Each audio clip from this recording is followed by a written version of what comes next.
Welcome to the Piece by Piece Autism Podcast with your hosts, Angie and Christy. They've worked 25 years to help Alec get the most out of life. Let them tell you how they're doing it. Okay, today on Piece by Piece Autism Podcast, we're going to be talking about the D word. Dun, dun, dun. Yep, it is the D word. Oh, no. This is a clean podcast. We promise. I know. There's no explicit anywhere near.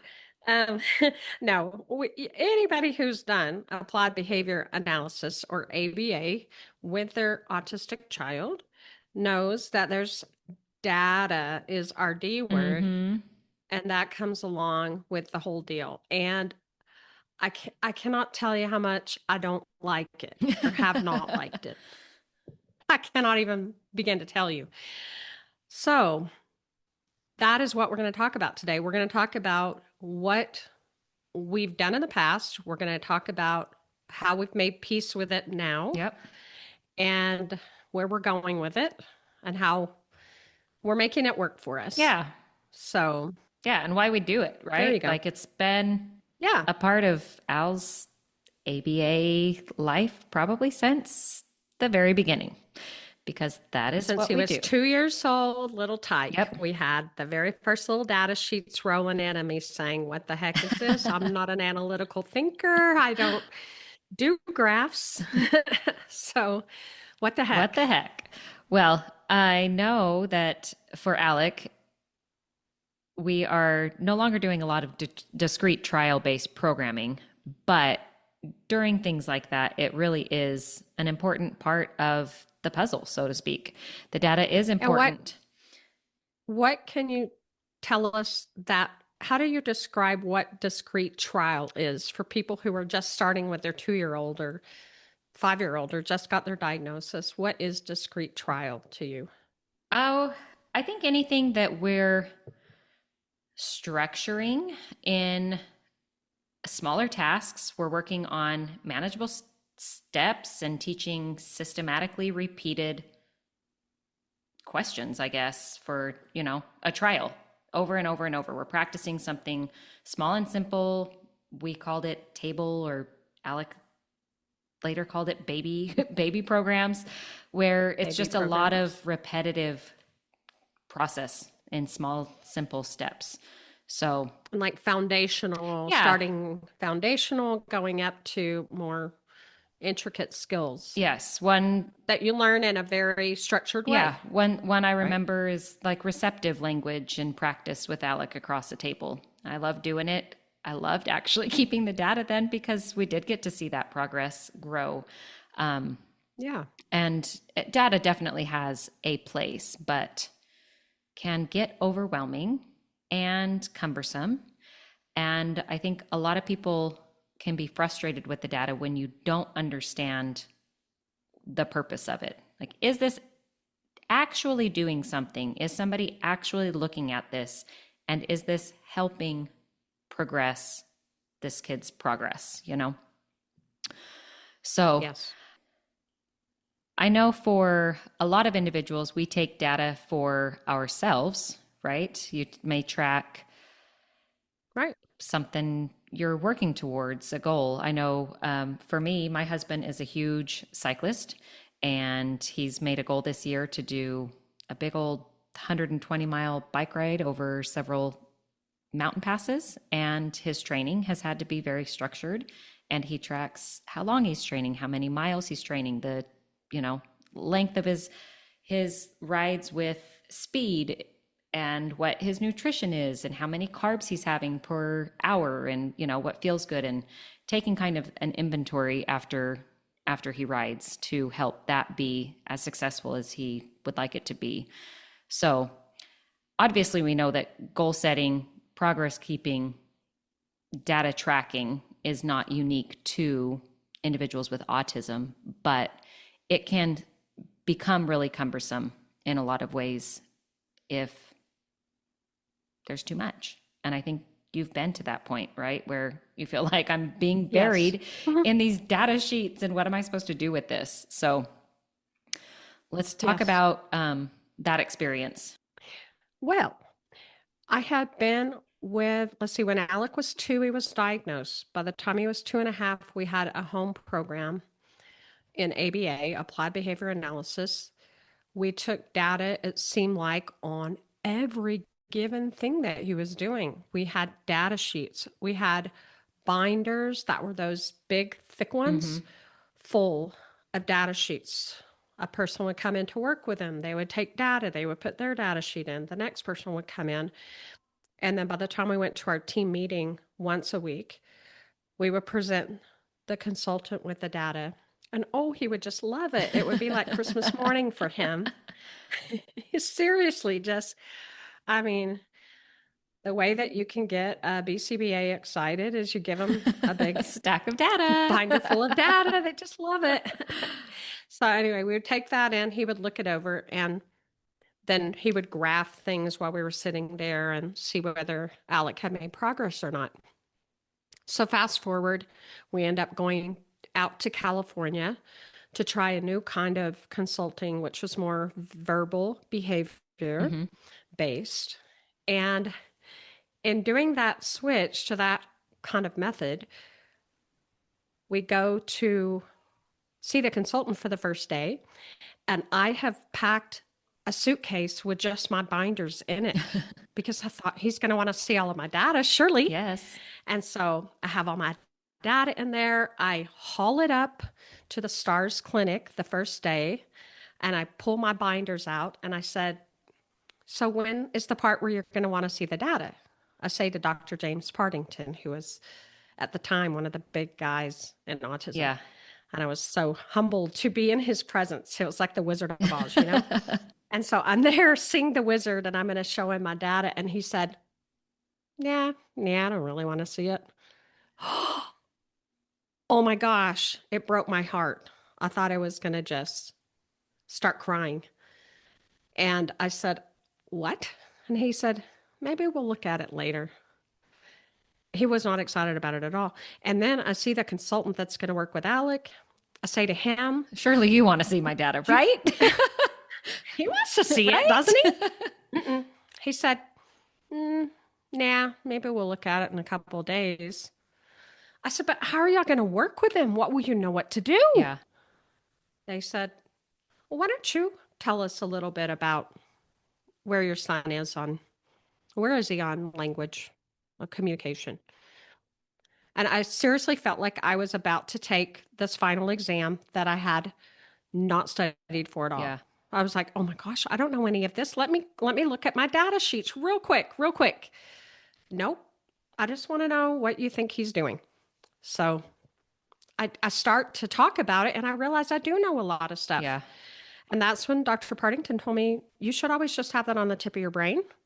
And you should be able to just tell me how your son is doing. We don't need to bury ourselves in all of that. Let's think more about what we're teaching him. And it just like, I felt like I was just learning like I was on a new planet. Yeah.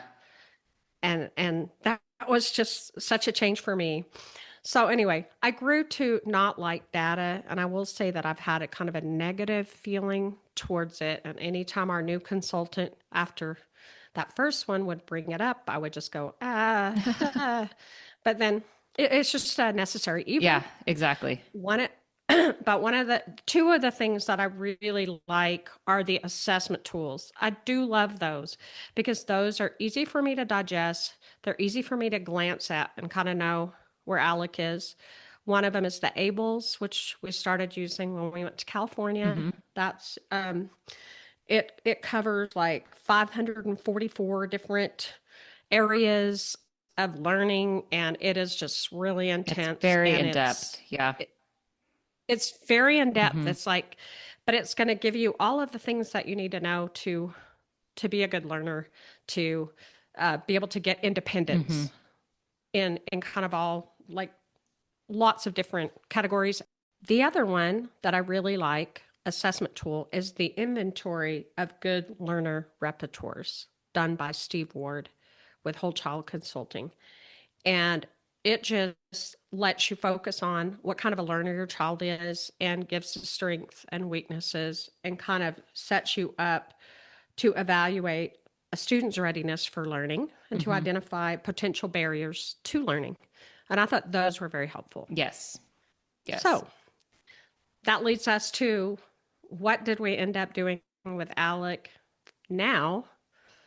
And how have we kind of evolved in data taking? Yeah. So currently with our team, we do have a team on average of about 6 to 8 people. So that may be not the case with you, and less data may be good for you if you've got, just 1 or 2 people coming in to help care for your child. So I think it's definitely based on needs that way as well. Because honestly, a lot of our data, wouldn't you say, is not so much for Alec and his progress, but for the team and communication's sake. Yeah, just to organize them. Yes. To say, are we doing this? Are we keeping this skill up? Yes. Where are we on our chores? Just to keep track of where we Right. are. So I've kind of created this, we call it the report card. And in the report card are just a bunch of different categories throughout his day that have drop down lists, and the team is easily able to just plug this in on his iPad. We've tried to make it as cumbersomeless as possible. Is that even a word? Cumbersomeless. I like it. I think it should be a It word. should if be it a isn't. word. Let's just make it a word. But It's a word. we're tracking everything from who's the person on, how long is their shift, and what did they do during the day? Because Alex sees on average like 3 different people, which is great. But we also don't want him doing the same chore 3 times a day. That would be really silly. But we also don't have time within our shift changes for them to have a 10-minute little chit chat to go over what they did and, all of that. So this one big, huge data sheet on the iPad with drop downs made as simple as possible is a way for them to just say, hey, we did our morning routine. Alec took a walk. He's done a couple presence activities, which are just simple closed-ended tasks that he can do independently. We did toilet cleaning and we wiped counters and we communicated doing this. We played a game, whatever it is they've done during their day. And the next person coming on shift can just look that over and make a plan from there, knowing that they're not going to overdo. Another thing we found actually helpful for Alec is to track what he's eating each day. Yes. And in an effort just to make sure that he's, again, not going to the same restaurant or having Chick-fil-A for breakfast or one day and lunch the next day. We wanted more variety. Or sometimes having it for breakfast, then having it for lunch, then Yes. having it for dinner. Yes. We would like a little bit more variety. We want some in his variety. diet, since we've worked really hard to get in there. Yeah. So that's definitely an important thing to make sure he's not overeating or, being given the same thing. What's one of our very most favorite data methods that we've ever used that has created quite a stir in our team, would you say? Is this tongue in cheek, or are you getting to the celeration data? That's what I'm talking about. Our favorite? I would not call it our favorite. Favorite tongue in cheek. Yes. I was being very sarcastic there.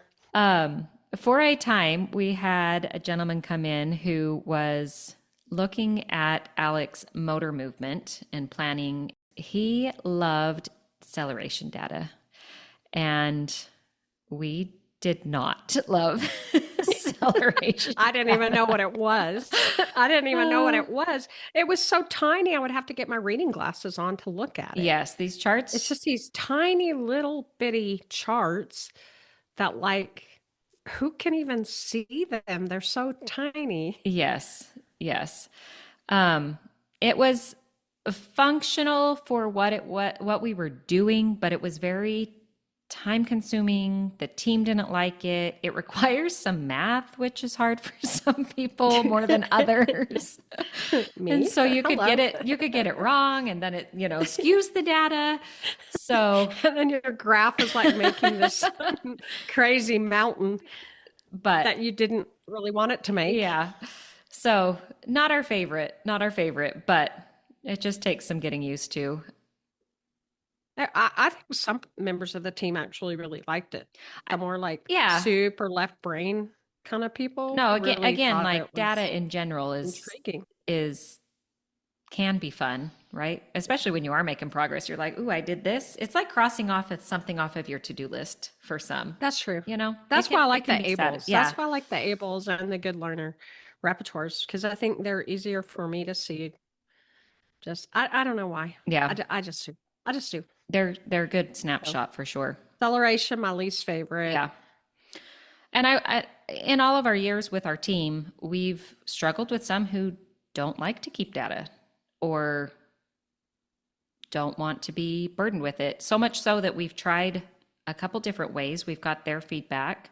We've tried to simplify, try to not ask too much of them while also using what we ask of them. And I think that kind of goes back to what we said at the beginning is it can be frustrating to have to take data if it is not functional, if it's not being used for some purpose. Yeah. Because sometimes we ended up taking so much data that there's no way you could look at it all. Yeah. And then we say, well, how long has it been since you looked at X? And we say, oh, we haven't looked at that in 3 months. Right. Well, we probably didn't need to take the data on it. It just takes time away from Alec. And that's always my focus is if you're taking data over here in a corner while he's off, going out the front door, that's not That's really, a problem. That's not really good. Yeah. Yeah, I don't really like that. So we got to keep our priorities. Yeah, we do keep our data in check and we assess, here and there, what can we drop? What do we need to add? There's been some things that the team has requested be data taken on just because in some ways it's a reminder for them or keeps the team on their toes. We do have what we call a team task checklist, and that's not got much to do with Alec, but it's just the day-to-day tasks that need to be done or checked in on. And we want to make sure that the team is doing it and that the team is accountable that way. So we've noticed that there are times when if things are not written down or tracked, then they just get pushed away and forgotten about. So it definitely has its purpose and its place. So like when we stop taking data on something, like our shower routine is almost independent, well, as it's probably ever going to be. Right. We still need to stand there because he's epileptic, so we can't really ever have it be totally independent. But like, for example, at what point do we decide to stop taking data on showering? I think anything that becomes independent for a sustained amount of time, at least a month or more, independent meaning, like we said, the shower's as independent as it's going to be. It still needs overseen. We talked in our chores podcast about chores being independent when they're about 90% without prompt levels, such as like a gesture or a position prompt or verbal supports. Then at that point, we can kind of put the data, I would say, on a back burner, but still know what our pitfalls are and keep an eye on things. Because there may be a time where something slips and we need to reintroduce some data or reintroduce prompt levels in different ways that we would want to track. But it's okay for that to set off to the side and come back if it needs to come back. Okay. And then what happened at our team meeting this month with the... This is a perfect example. One of my favorite programs is he does this program called Where Does It Go? Yep. And he takes this bucket around the house and he balances it, which is really good for him to practice. Yes, managing. We always think about every little component of learning when we're we're doing things with him, and one of them is the coordination it takes for him to carry this bucket of things around. And like he'll have a bottle in it that needs to go in the trash, and then he'll have swim trunks that need to go in the swim trunk drawer, and all sorts of things that get him moving. All throughout And the so house. you take over. Yeah. Yeah, all throughout the house. So he moving and thinking and coordinating all that is a big ask for him. And it's just so beautiful to watch him do it, because you and I know the culmination of skill that it's takes taken to get him. Yeah. Yeah. Yeah. And so talk about that. Like what So- went wrong this month? Well, in an effort, again, like we're trying to not bog the team down. And while the iPad and all the drop downs in our report card are great and it functions well, I don't like to create new checklists or new data sheets and have everything on an iPad. Sometimes just a good old clipboard and paper is great. And I check in at Alec's house monthly. And this month, unique to other team meetings, we decided to do kind of a morning check-in with everybody. Just come, we're going to do a full session with Alec. Everyone's going to kind of take a turn. We're going to see how things are going. So I had seen Where Does This Go? The day before, and Alec actually did a phenomenal job. I was quite impressed, but I thought, let's go over this together, because as I looked at this little clipboard with my very simple list of targets, it had 3 completed data points. Over how long? The first was the first was A day? in April. The second was in May, and the third was the day before in June. And Fail.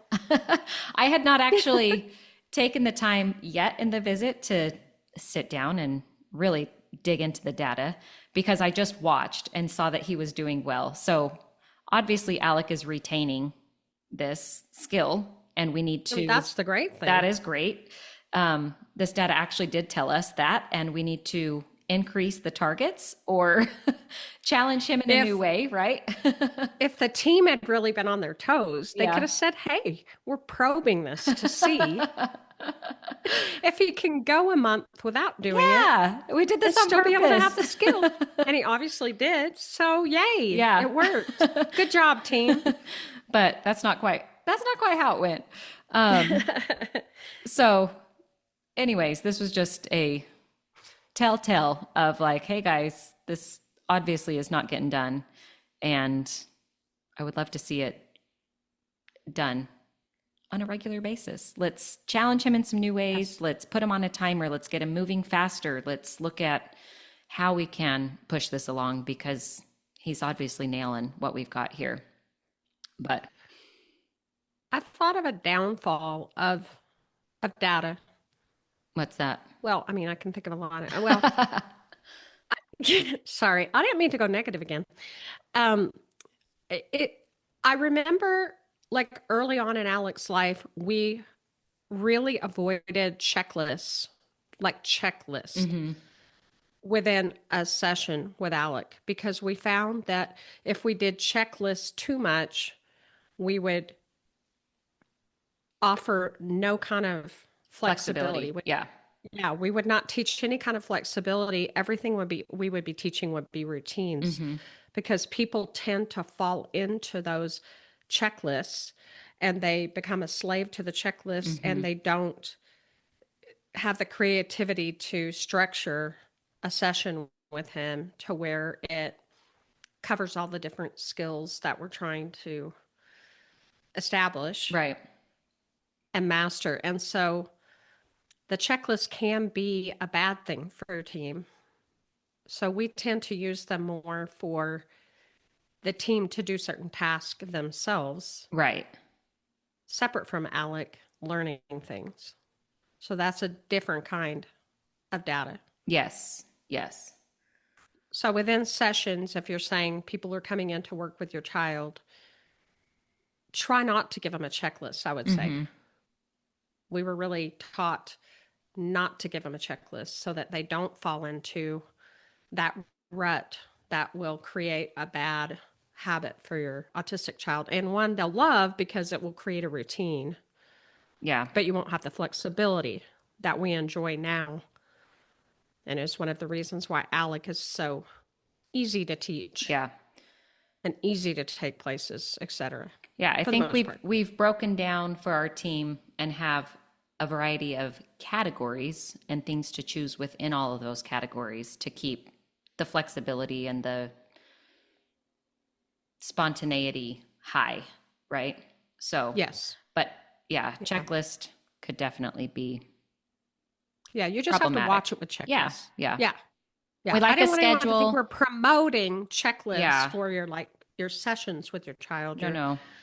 Yeah, you need to kind of be careful with those. No. And I think a lot of our data has been done to keep from that. Just like tracking his food intake is to keep the variety and to keep from that being too much of the same, you know?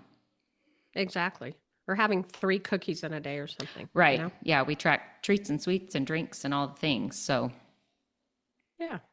obviously, Right. data for each individual is going to be different in what your focus is. And then you may have some things that, oh, this might be nice to keep data on, but it's not a focus right now. We're going to keep it going, but we'll hit that hard down the road.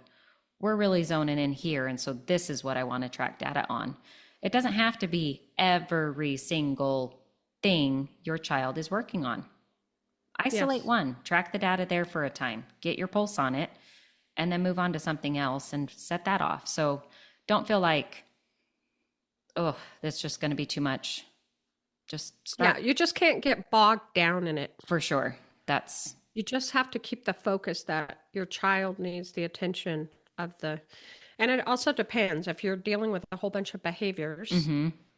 Behaviors are super important to take data on. Our ABC data. I was going to say our most favorite. That's where I thought you might have been going with your. I felt the sarcasm in your voice though, because you were like our favorite, and I was thinking, well, my favorite and the one that if I have only 2 minutes to check in on Al's data, I start with ABC data, because first and foremost, I want to know how's his body, how's his mind, right? Like, yes, do we have behaviors today, and if so, what are they, and what's the scenario in which they are occurring? So if I check nothing else, it's that one. That truly is my favorite. And we reference that one very frequently. We find patterns in it. It is one that is very useful. Why don't you expand on that so that anyone that's new to the term ABC data, they'll know exactly what ABC data mean, and maybe give an example. Is just the antecedent, the behavior, and the consequence of a given scenario. So say Alec is really struggling. He starts to, a lot of his precursors start with maybe stomping his feet or showing some agitation. He'll get loud with his vocals. He may reach out and try and kind of nudge you on the shoulder. And to us, those that know him know like, whoa, something's going on. So that would be, the antecedent would be kind of given a little bit of a picture as to what happened or why. We had just finished a really hard workout and we were heading out the door on our way home, drove past maybe a favorite lunch spot. And Alec maybe had the wrong impression thinking he was going to go out to eat. So we were on our way home from the gym, whatever. The behaviors, you would just list them as you saw them. Stomping feet, loud vocals, hands reaching to touch. And then what is the consequence? What did the team member do to tackle or help Alec pull himself back together? When we got home, we got his body busy. We know that that's really positive for Alec. We did some motor skills where he would pick up different items and collect them in a particular place. And then we got busy with some chores and other tasks and kind of moved on with the day. So that would be kind of a mild one that we see the most often with Alec, but setting the stage, describing the behavior, and giving a description as to what the follow-up was with the behavior. I really, really thought, now we may be out of sync, and we're not usually out of sync, Angie. I really thought I saw you going for the when he chunks the can at the driver's head. Oh, I had a missed opportunity. Oh, missed opportunity. Oh It's my goodness. It's one of his behaviors that it just is a horrible behavior. It's horrible. It's dangerous. Oh my gosh. But why is it so funny sometimes? The first time that happened to me, I mean, it's been years ago now, but he was already in the third row of my seat. I had my two younger kids at the time. My two oldest kids were young at the time. And he threw it right over their heads in their car seats. I did not know because it was so unexpected. Again, first time this has happened. I did not He's a good know shot. what had just happened. I slammed on my brakes so hard. And then once I realized, I was like, oh, no, you didn't. Oh, no. Did he hit you on the head? No, it did not hit me, but it came up and hit my didn't hit you. dash, but I didn't see it. You know, I was driving and he was in a mood. I was just trying to get us home. He was in a mood. Now, wait a second. Was that from the third row? Yes. Yes. Yeah. So Alec doesn't always get a soda can in the back of the car with him. That's a privilege. He rarely gets one anymore. Oh, I should have used that one. I would say, how many people since he's moved have gotten the can to the head? Oh gosh. I'd say only 4 or 5. Yeah, maybe. not many. Not many, really. Not many. It's not a regular current. I mean, like, we're not dealing with this on a weekly basis or even on the monthly basis. No. Obviously attention seeking when his loud vocals are not doing the job when you're driving the car. So, I mean, yeah. It's a good thought, Alec. Nice try, but yeah, good try, buddy. Give me your can. So what would be the consequence for that? Just curious. Chucking the can in the car? Yeah. I mean, I know what I would do. Oh, I mean. But what did you do when he was already in the third row? Wait, he was already in the third row. I was going to say put him in the third row, but he's already in the third row. I mean, at that point, I do think I stopped. Just get him home. Well, I think I did stop over to just make sure there was nothing else back there that he was going to throw at me. Like an anvil or something. His beads or a book, you know. He's got access to all of his... Oh, one of those really heavy books that he likes with the picture book. Yeah. The cardboard one. So, and then at that point, it was just get home and get him busy doing something productive. Get him working so that he kind of, not by working, I mean, get him engaged in maybe a presence activity that gets his mind occupied and his hands occupied. Yeah, so that gets his mind turns his head around to himself. So does some self-regulation. Those are funny behaviors, but that one definitely went in ABC data, though. I will tell you that. Yes. Well, when I've had him do it before, I actually still had the bite marks in my in my car seats because I put him in the third row. He was acting up and he kept reaching and reaching, and I put him in the third row, and he just reached down and bit into the seat in front of him. I was like, oh, wow, that's a new one. Yeah. That's also been years ago, thank goodness. Yeah. But we've come a long way. So there's hope for everyone out there. If you think that you can't, I'm reading a lot of stuff on forums. If you think, they're in puberty and they're really acting up, there is a lot of hope. Yeah, those were rough years. So much hope getting through those hard years. So keep moving along. Keep plugging along. And don't let data rule your day-to-day, I think is the moral. Yes. Right? Yes. I mean, that's the moral of the story. To that's wrap the it bottom up, line. It's a necessary evil. It definitely has its place. There are many ways in which it is useful, many ways in which it is functional for a small team, for a large team. Anything like the discrete trial, like we said, it's great for. There's all sorts of methods, whether that be simple pen and paper, Excel sheets. We've got the Google Drives. There's the celeration data. I mean, you can find a plethora of ways to track the data. So figure out what works for you.